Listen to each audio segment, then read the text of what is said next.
आप देख रहे हैं राजा विक्रमादित्य की 32 महान कहानियों में से 5वीं कहानी। अगर आपने पहले की कहानी मिस कर दी है तो उसे हमारी प्लेलिस्ट में जरूर देखें। लिंक डिस्क्रिप्शन में उपलब्ध है। हर बार की तरह 5वें दिन फिर से राजा भोज सिंहासन पर बैठने के लिए उत्सुकता से आगे बढ़े। सिंहासन की तरफ कदम बढ़ाते ही उसमें से 5वीं पुतली बाहर आई और उसने अपना नाम लीलावती बताया। लीलावती ने राजा भोज से कहा, राजन, राजा विक्रमादित्य वीर होने के साथ साथ बड़े दानी भी थे। अगर आप भी उन्हीं की तरह एक दानवीर हैं, तो ही आप इस सिंहासन पर बैठ सकते हैं। इतना कहकर लीलावती ने विक्रमादित्य की दानवीरता की कथा सुनानी शुरू की।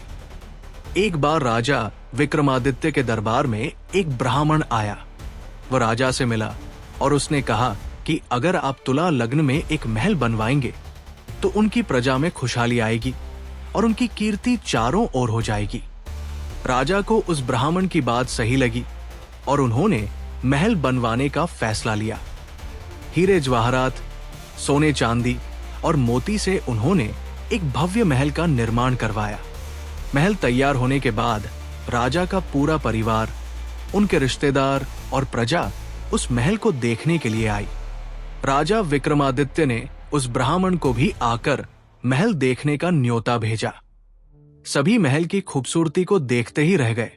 वो ब्राह्मण भी महल देखकर दंग रह गया।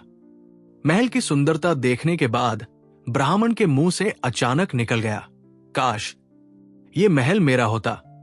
ब्राह्मण की इच्छा जानकर राजा ने तुरंत वो महल उस ब्राह्मण को दान में देने की घोषणा कर दी।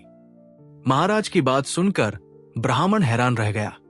वो दौड़ता हुआ अपने घर पहुंचा और उसने ये बात अपनी पत्नी को बताई। उसकी पत्नी को इस बात पर विश्वास नहीं हुआ और उसने सोचा कि ब्राह्मण पागल हो गया है। अपनी पत्नी को यकीन दिलाने के लिए वो उसे महल लेकर गया। महल को देखकर और लोगों की बातें सुनकर ब्राह्मणी भी हैरान रह गई। उसने पूरा महल देखने की इच्छा जताई। पत्नी की इच्छा को पूरा करने के लिए ब्राह्मण उसे महल दिखाने लगा। महल इतना बड़ा था कि देखते ही देखते रात हो गई और वो दोनों बहुत थक गए। थकान की वजह से दोनों महल के ही एक कमरे में सो गए। आधी रात को कुछ आवाजें आने लगी तो उन दोनों की नींद खुल गई। महल में भीनी भीनी खुशबू आ रही थी और ठंडी हवा चल रही थी।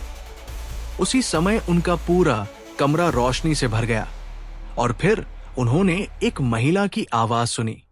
उनकी आवाज सुनकर दोनों को ऐसा लगा जैसे मां लक्ष्मी धरती पर आ गई हो।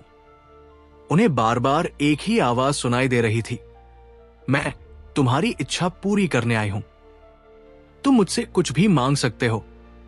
ये आवाज सुनकर वो दोनों डर गए। मां लक्ष्मी ने अपनी बात 3 बार दोहराई, लेकिन उन दोनों ने कुछ नहीं मांगा तो वो वहां से चली गई। इसके बाद ब्राह्मणी बोली, जरूर इस महल में भूतों का साया है, तभी राजा ने हमें ये महल दान में दिया है।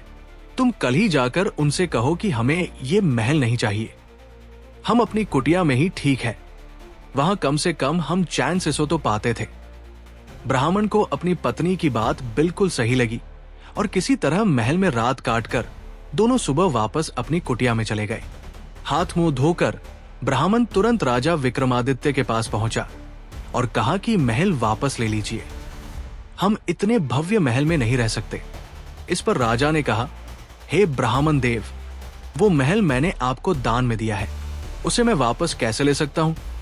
ब्राह्मण ने राजा की एक बात नहीं सुनी और बार बार उनसे महल वापस लेने को कहने लगा। ब्राह्मण की जिद को देखते हुए राजा विक्रमादित्य ने कहा कि वो उस महल को उनसे वापस नहीं लेंगे, लेकिन खरीद सकते हैं। ब्राह्मण ने राजा की बात मान ली। विक्रमादित्य ने महल का उचित मूल्य देकर ब्राह्मण से वो महल खरीद लिया और अपने पूरे परिवार के साथ नए महल में रहने आ गए। एक रात जब राजा विक्रमादित्य महल में सो रहे थे तो दोबारा मां लक्ष्मी वहां आई। उन्होंने कहा, राजन, तुम्हें जो चाहिए मुझसे मांग लो, मैं तुम्हारी हर इच्छा पूरी कर सकती हूं।